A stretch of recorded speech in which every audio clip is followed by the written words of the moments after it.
Já vou começar fazendo pergunta, isso é mal de professor. Se eu falar o nome Abraão, o que é que vem logo de cara na mente de vocês? Oi? Pai da fé. Fé. Mas por que pai da fé? Porque quando a gente fala em Abraão, a gente consegue logo referenciá-lo, consegue logo pensar logo em pai da fé. O que aconteceu? Isso foi uma pergunta, não sei se vocês perceberam o que eu estou perguntando. Foi o que aconteceu. A gente sabe a história, a gente sabe toda a história. Deus tinha feito uma promessa para ele, e o filho da promessa veio, e Deus pediu o filho, e ele, a ponto de entregar o filho, Deus não para. Por uma situação da vida dele, mas para pensar um pouco na vida de Abraão. Abraão mentiu em relação a Sara. Olha, não é minha esposa não, é minha irmã. Fica com ela aí. Abraão não foi paciente o suficiente para esperar a promessa, influenciado até por Sara. Aí tem um filho com Agar.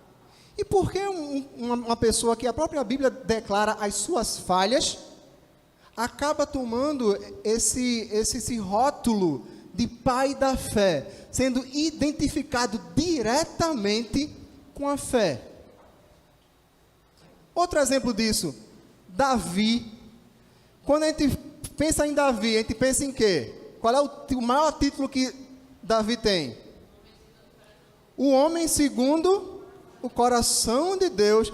Oxe, mas não foi o mesmo homem que estava ligado lá na outra lá, na mulher de Urias, manda Urias na guerra na frente, sabendo que ele vai morrer, mata o cara para pegar a mulher do cara? Sem contar que Abraão era um pai altamente omisso, Davi era um pai altamente omisso em relação aos seus filhos.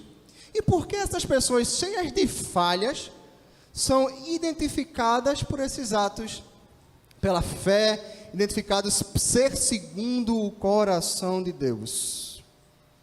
A resposta está nos seus relacionamentos com Deus. E como eles viviam a sua vida com Deus.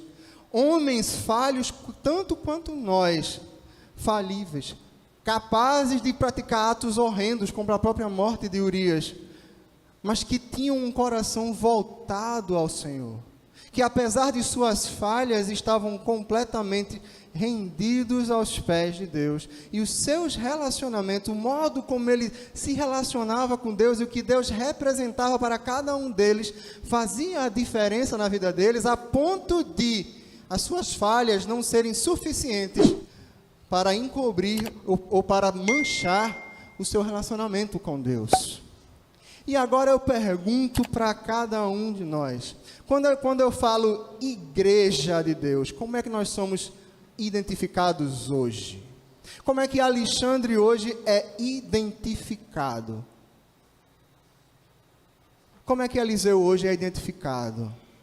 Como é que Robson hoje é identificado? Como é que os discípulos do Senhor hoje são identificados? O próprio Cristo nos dá essa resposta. Pelo menos era o que deveríamos estar esperando. João 13, 33 a 35, a leitura estará também projetada. Eu prefiro que você acompanhe pela projeção, para a gente ficar na mesma página, na mesma versão. Mas você pode depois anotar para abrir. João 13, 33 a 35. Jesus, ele está já passou a ceia, Judas já saiu, ele está dando as últimas palavras lá com seus apóstolos. Ele diz: filhinhos, ainda por um pouco estou com vocês, vão me procurar, mas o que eu disse aos judeus também digo a vocês: para onde eu vou não podem ir. Eu lhes dou um novo mandamento, que vos amem uns aos outros, assim como eu os amei, que também vós amem uns aos outros. Nisto todos conhecerão que vocês são meus discípulos, se tiverem amor uns com os outros. Cristo já nos dá a resposta da pergunta. Nós devemos ser reconhecidos, identificados pelo amor que damos uns aos outros. Mas não é qualquer amor. O próprio Cristo, ele vai dar as regras para que esse amor seja completamente identificado com Ele, identificado com o próprio Pai. Ele vai dizer agora: eu te dou um novo mandamento. Não é mais aquele mandamento que o homem levava. Não é mais aquele amor que nós estamos acostumados a viver. Um amor ganancioso, um amor interesseiro, um amor ciumento, um amor possessivo, um amor que causa vários tipos de transtornos. Sérgio Lopes tem uma música que diz que o amor humano é como ondas que se vão. O amor humano, ele dá sempre lugar a outro humano sentimento, da onde provém as guerras e a opressão. O amor humano, ele é passageiro. O amor que vem do homem, ele é totalmente falho. Por isso que é agora um novo mandamento para que vocês se amem. Não mais como era feito antes, cada um na sua individualidade e amando aqueles apenas que me faziam alguma mercê, aqueles que estavam ao meu favor. Mas agora amem uns aos outros. Ele não faz distinção disso, porque assim, com esse amor, vocês serão identificados como meus discípulos. Somente assim as pessoas vão olhar para vocês e vão conseguir me identificar em vocês. Se o mesmo tipo de amor que está em mim estiver também em vocês. Se o mesmo tipo de amor que me trouxe à terra estiver também em vocês. E que amor é esse? João 3,16. Pode colocar, mas todos nós conhecemos. Porque Deus amou o mundo de uma tal maneira que deu o seu Filho unigênito para que todo aquele que nele crê não pereça, mas tenha a vida. Tudo começa com amor. Tudo começou pelo amor de Deus para comigo e para contigo. Ele olhou do céu e nos viu incapazes de sair do largo de pecado, incapazes de sairmos daquela vida desgraçada em que cada um de nós vivia, incapazes de amarmos verdadeiramente os nossos irmãos. E Ele nos ama de uma tal forma, de uma tal maneira, que Ele deu. O amor como é o princípio de tudo, mas Ele já começa dando, já começa cedendo, já começa presenteando a cada um de nós com o seu Filho, para que todo aquele que nele crê não pereça. E Cristo vai viver esse amor ao longo da sua vida aqui na terra, a ponto de, nos seus últimos momentos, lá em Lucas 23:34, o que é que ele diz? Mas dizia Jesus: Pai, perdoa-lhes, porque eles não têm noção, eles não sabem o que eles estão fazendo. Então, para repartir as roupas dele, lançaram sortes. No pior momento da sua vida aqui na terra, já totalmente escarnecido, ele olha para cada um de nós, e o amor que o enviou brilha mais forte nele e diz: Pai, não imputes a eles esse pecado. Eles não têm noção do que eles estão fazendo. São pequenas falhas. Eles não conseguem perceber a grandiosidade da tua obra. Eles não conseguem perceber a grandeza da minha vinda aqui. Não lhe imputes isso. Perdoa-lhe os seus pecados. Do mesmo modo que João 3,16 fala do amor de Deus, 1 João 3,16 parece que ele dá uma continuidade a esse mesmo texto. Porque ele diz que nisto conhecemos o amor, que Cristo deu a sua vida por nós. Portanto, também nós devemos dar a nossa vida pelos irmãos. Não é só agora a minha individualidade que está em conta. Agora eu preciso, assim como Cristo se entregou para a igreja, me entregar pelo meu irmão. Eu preciso amá-lo de uma tal maneira que, se ele precisar da minha carne, eu cedo para ele. Eu falei aqui para vocês já falei aqui sobre envolvimento e comprometimento da galinha e do porco. A galinha está envolvida naquele prato ovo com bacon, mas o porco ele está comprometido, porque ele está dando a carne dele para aquele prato funcionar. Do mesmo modo, nós somos chamados a amarmos os nossos irmãos, assim como Cristo amou a cada um de nós, nos entregando, derramando a nossa vida na vida do meu irmão. É fácil? Sim ou não? Não. De jeito nenhum. A própria Bíblia diz que pode ser que alguém até morresse por um justo, mas por um injusto? Mas por aquele que não vale a pena? Muito dificilmente alguém morreria por isso. E nós seguimos agindo dessa mesma forma, porque o amor que conhecemos ainda é o amor humano, o amor falho, o amor limitado, o amor individualista, que eu sou capaz de fazer coisas grandiosas, atos gigantescos de bondade para aqueles que estão perto de mim, que se encaixam nas minhas regras de merecimento, mas aqueles que não se encaixam nisso são escanteados e não são dignos do meu amor. E quando Cristo nos diz que devemos amar a todos como Ele nos amou, a ponto de nos entregar para cada um deles.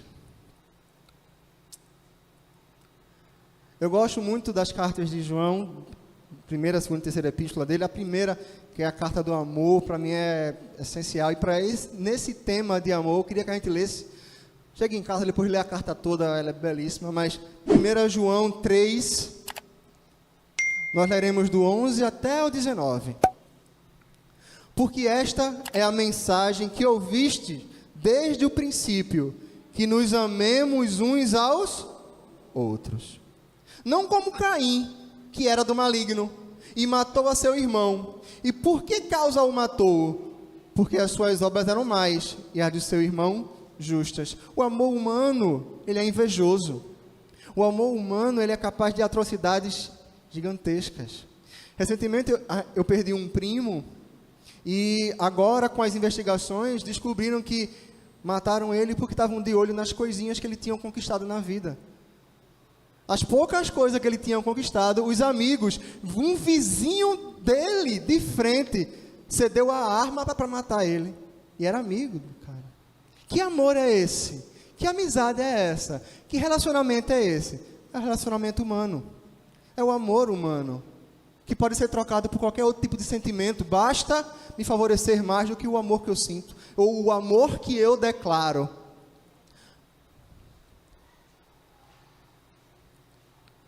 Meus irmãos, não se admirem ou não vos maravilheis se o mundo vos odeia. Para mim é lógico, se eu estou vivendo, começo a viver um amor que o mundo não conhece, que o mundo repudia, o mundo vai me odiar, porque ele não entende a profundidade do amor sacrificial. Ele não entende a profundidade do amor ágape. Quando Cristo chega para Pedro, ágapau, tu me amas tão profundamente? Pedro diz, filéu, Senhor, eu gosto do Senhor. O amor superficial, enquanto Cristo quer de nós profundidade de relacionamento. Ele quer esse amor sacrificial, aquele amor do porco no ovo com bacon, de comprometimento de carne, que derem, para vocês darem as suas vidas uns pelos outros. Sem esse tipo de amor, o mundo não vai conseguir enxergar Cristo em nós. Ele vai conseguir enxergar o amor que ele já conhece, o amor interesseiro.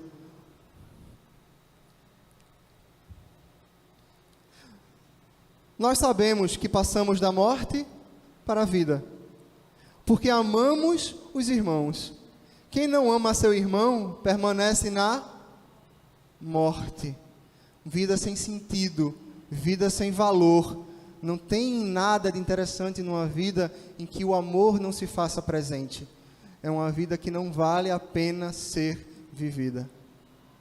Conhecemos o amor nisto, que Ele deu a sua vida por nós, e nós devemos dar a vida pelos irmãos. Nós já lemos esse texto.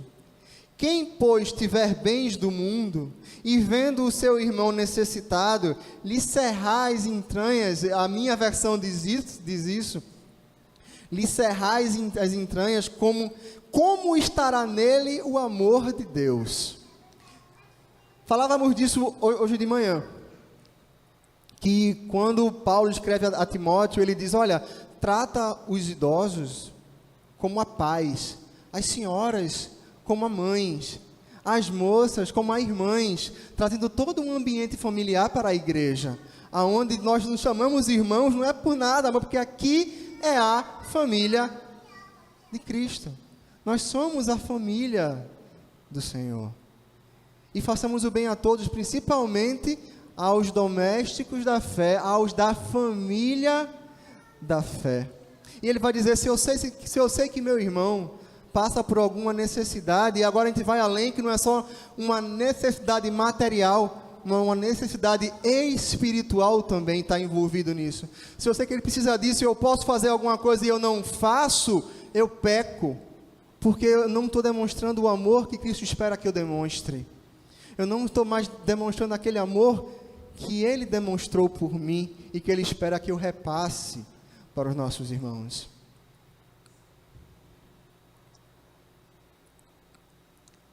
Meus filhinhos, não amemos de palavra, nem de língua, mas por obra e em verdade. O amor humano é o amor do valeu aí, tamo junto, eu te amo. Mas um amor sem significado, um amor sem vida, um amor sem experiência, sem derramamento de vida pelo outro, um amor sem sacrifício, um amor sem entrega, um amor sem comunhão.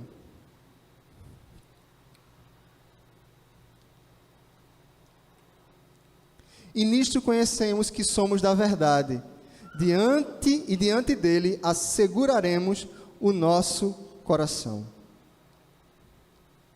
Só vamos conseguir ser identificados como Cristo se esse amor estiver presente na nossa vida. Se eu agora passar do vou orar por você, a passar a agir na vida do meu irmão. E quando eu falo isso, eu não falo só na parte material. O amor humano que nós estamos acostumados, ele nos impele a vincularmos as nossas ações em favor do outro somente na área material. E isso não é suficiente. Irmãos clamam pela nossa mão, clamam pelo nosso ombro, clamam pela nossa palavra, clamam pelo nosso interesse. E nós nos contentamos com apenas vou orar por você. Quando ora. Devemos deixar desse evangeliquez do orar por você e não só orar, mas agir no que possamos agir. Muitas vezes Deus espera os nossos braços, as nossas mãos, as nossas pernas para se fazer presente na vida do outro. Deus muitas vezes quer nos usar como bênçãos na vida do nosso irmão. A gente canta aqui, eu quero ser uma bênção para você. Mas a gente age como bênção para o nosso irmão? Nós estamos agindo com amor de sermos bênção para o outro? É muito fácil recebermos as bênçãos, mas não estamos acostumados, não somos acostumados pelo amor mundano a ser bênção, a dar. Lembra que o amor é o começo de tudo e ele começou dando? Também nós somos convocados a amarmos desde o começo, mas amarmos entregando, e não só materialmente. Entrega de vida, entrega espiritual, entrega de amor pelos nossos irmãos. Colossenses 3, de 9 a 15. Eu estou pegando textos que falam sobre relacionamentos, para que fique claro o tipo de amor que é esperado de cada um de nós. Não mintam uns aos outros, uma vez que vós se despiram da velha natureza com as suas práticas. Nós cantamos muito aqui que somos nova criatura, que Cristo nos renovou, que não somos mais o velho homem, mas agimos muitas vezes como o velho homem age para os nossos irmãos. Temos atitudes do velho homem ainda guardadas dentro de nós, que precisam ser retiradas. E se revestiram da nova natureza que se renova para o pleno conhecimento, segundo a imagem daquele que a criou. Pode passar. Aqui não pode haver mais grego e judeu, circuncisão, incircuncisão, bárbaro, cita, escravo, livre, mas Cristo é tudo em todos. Não existe mais separação daqueles que merecem ou não merecem o meu amor. Aqueles que merecem ou não merecem as minhas ações. Aqueles que merecem ou não merecem o meu derramamento de vida. Agora todos são Cristo e Cristo é tudo em todos. Vai passar. Portanto, como eleitos de Deus, santos e amados, revistam-se de profunda compaixão. A minha versão diz misericórdia. Ao mesmo ponto que a graça é um favor imerecido, a gente receber aquilo que a gente não merece, a misericórdia é a gente receber aquilo que não merece. É aquilo que não receber o que merece, ao contrário de lá. Um exemplo disso são as sentenças judiciais. A misericórdia é quando você tem toda uma pena a ser cumprida, mas por misericórdia você não precisa pagar ela toda. Você vai pagar alguma coisa, existem consequências dos nossos atos, mas a misericórdia é esse abrandamento de uma pena que você merece. E quantos de nós, às vezes, gostam de apontar dedos na cara dos nossos irmãos? Onde está a misericórdia que nós esperamos que mostrem conosco? Que amor é esse? Que amor é esse que não é misericordioso? Que amor é esse que não é bondoso? Revistam-se de bondade, de humildade, de mansidão e de paciência. Não percebe que isso daí, isso é uma coisa mútua, porque claramente são coisas que eu espero receber. Mas agora ele está dizendo, se revista disso para você passar isso adiante. Porque não só você precisa receber, não só você quer receber isso, mas o outro também quer. O outro também espera. E você vai ser mão de Deus, você vai ser braço de Deus na vida dele, agindo com compaixão, bondade, humildade, mansidão e paciência para com seu irmão. Esse é o amor que Cristo espera de cada um de nós. Suportem-se uns aos outros. Essa palavra suportar, que é o dar suporte, servir de suporte ao seu irmão, servir de apoio ao seu irmão. Mas claramente também se pode ser entendido como suportar mesmo. Às vezes é difícil conviver comigo. Às vezes por você se conhecer, você sabe que é difícil conviver com você mesmo. E sabe que agora esse suporte é o suportar mesmo em amor. Tem pessoas que são difíceis de convivência, mas suportem-se em amor. E não só o suportar no termo de aguentar, mas dê suporte ao seu irmão em amor. Seja apoio para ele, do mesmo modo que você precisa do apoio. Suportem-se uns aos outros e perdoem-se mutuamente. Palavra difícil da gente entender, que é o perdão. Difícil o perdão que se dá e o perdão que se recebe. Difícil a gente viver isso. Muitas vezes nós já recebemos o perdão, mas não nos perdoamos. Isso é difícil para a gente se perdoar.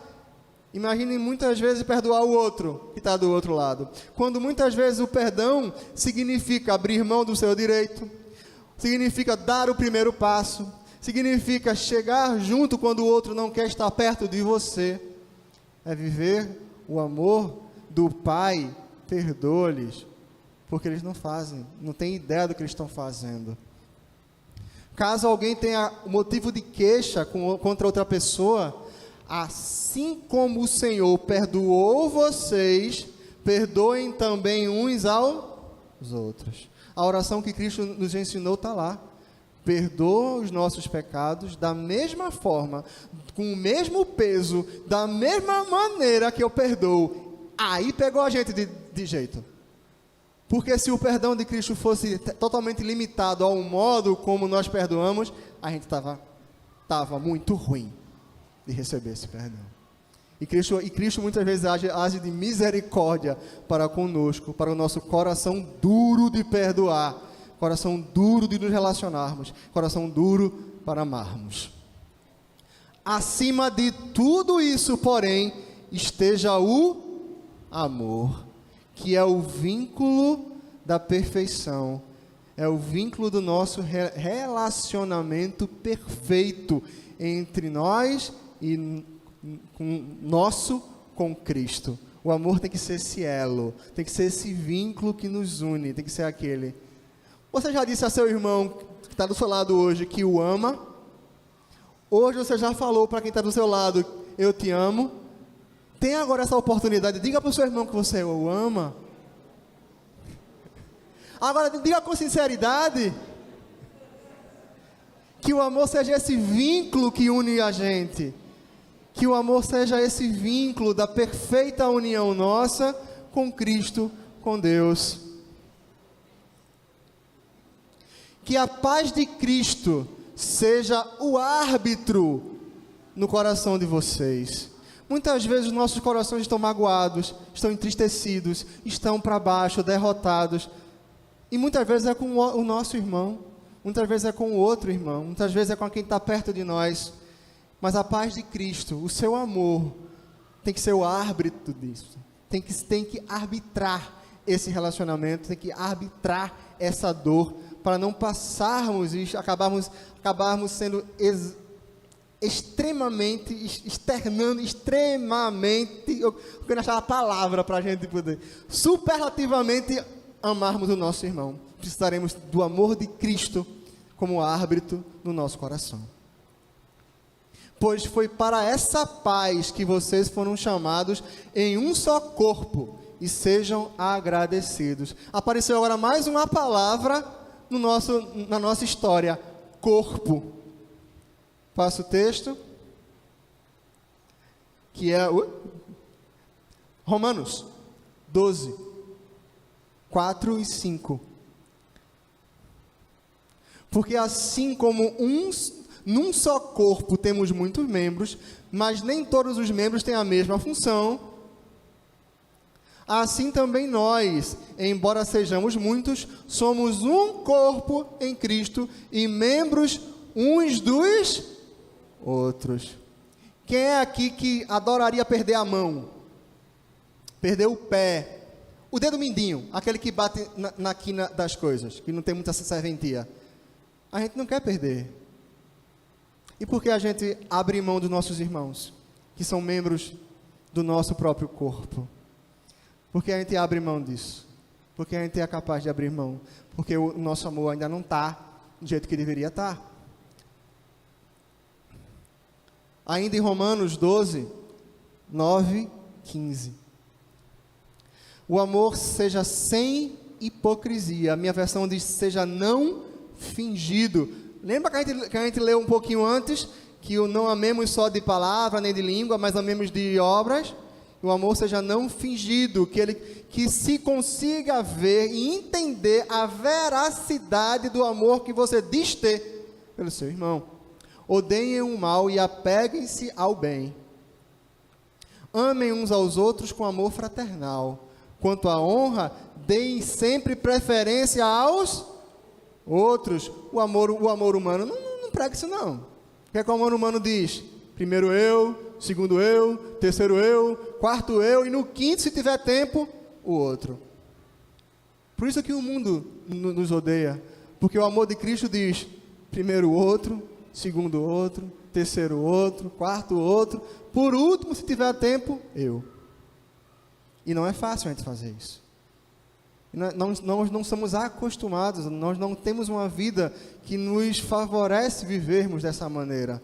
Mas é o amor que Cristo espera de cada um de nós, porque foi o amor que Ele viveu aqui.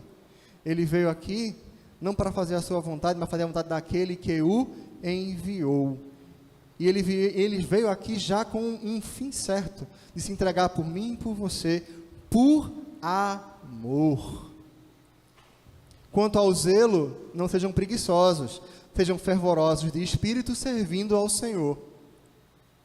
Alegrem-se na esperança, sejam pacientes na tribulação e perseverem na oração. Ajudem a suprir as necessidades dos santos. Pratiquem a hospitalidade. Relacionamentos de amor. Abençoem aqueles que perseguem vocês. Epa, parou. Aí já não dá mais. Porque agora o cara está me perseguindo. Não é mais só eu demonstrar o amor pelaquele irmão que eu não tenho muito contato na igreja. Agora ele está pedindo que eu ame aquele que me persegue. Aquele que declaradamente se levantou contra mim. Aquele que declaradamente está contra mim. Abençoe ele. Que amor é esse? Que o mundo não vai conhecer nunca sem Cristo. O amor humano diz: não, destrói ele. Está contra você? Destrua. a palavra diz, abençoa ele. Abençoa aqueles que abençoem e não amaldiçoem. O amor de Cristo é totalmente contrário ao amor do mundo. É muito fácil a gente amar aquele que nos ama e aquele que nos persegue e aquele que nos amaldiçoa. Mas somos conclamados a amar também essas pessoas. E não se engane, muitos dos que podem nos perseguir e nos amaldiçoar estão dentro da igreja também.